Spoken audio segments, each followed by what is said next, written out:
Hi everyone. So today we're going to talk about a few ways in which Hamas can bring the end to the war between them and Israel.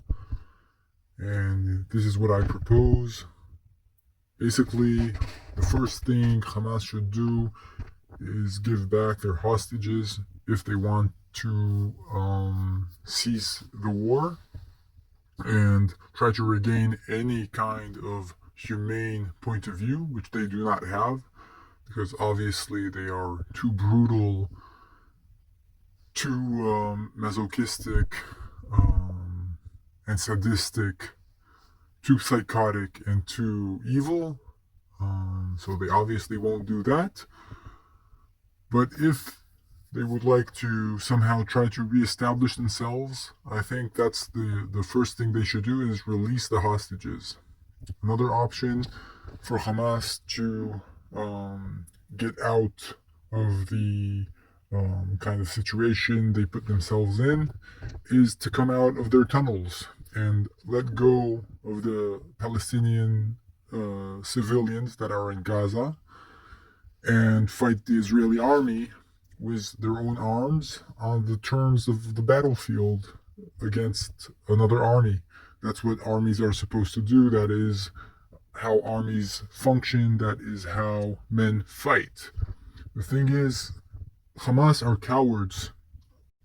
They dare not confront the Israeli army in a face to face combat. They dare not try to stay in the areas they conquered. They prefer to hide under the buildings of civilians, of Palestinian civilians, with their kidnapped men, women, and children, while abusing them, raping them, and abusing them in all kind of malicious ways.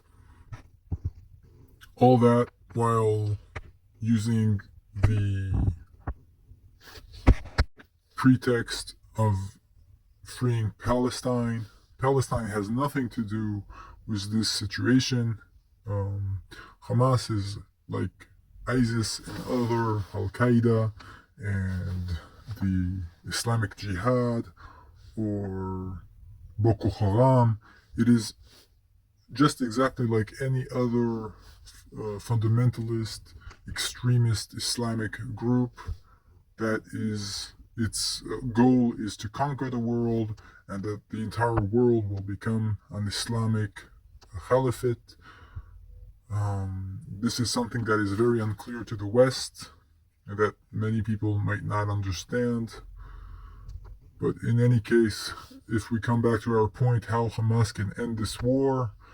So, yes, one is to liberate the hostages, two, to confront the army and fight as an army against the Israeli army, and if they lose, then so be it. If they win, then so be it.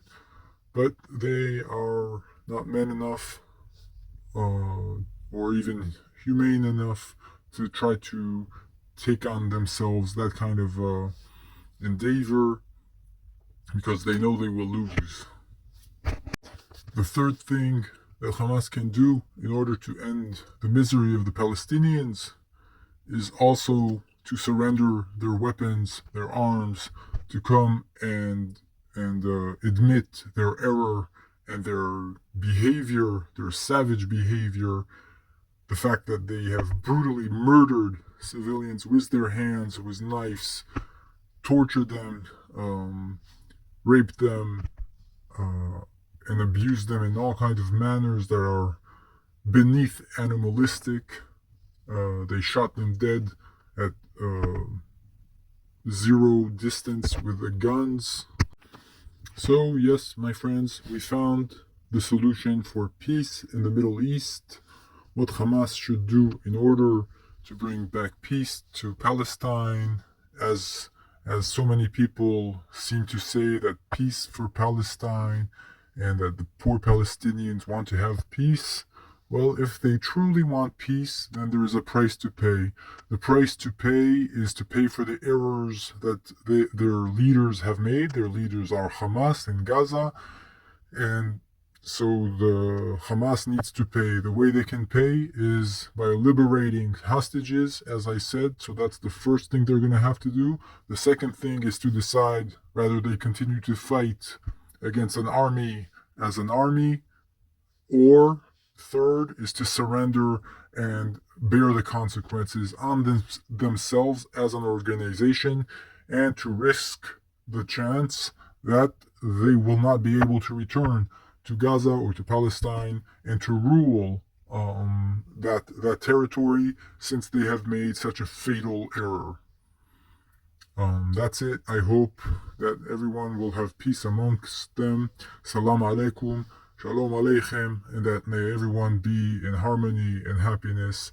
May everyone have peace, love, and compassion towards one another, especially in these forsaken times. Goodbye.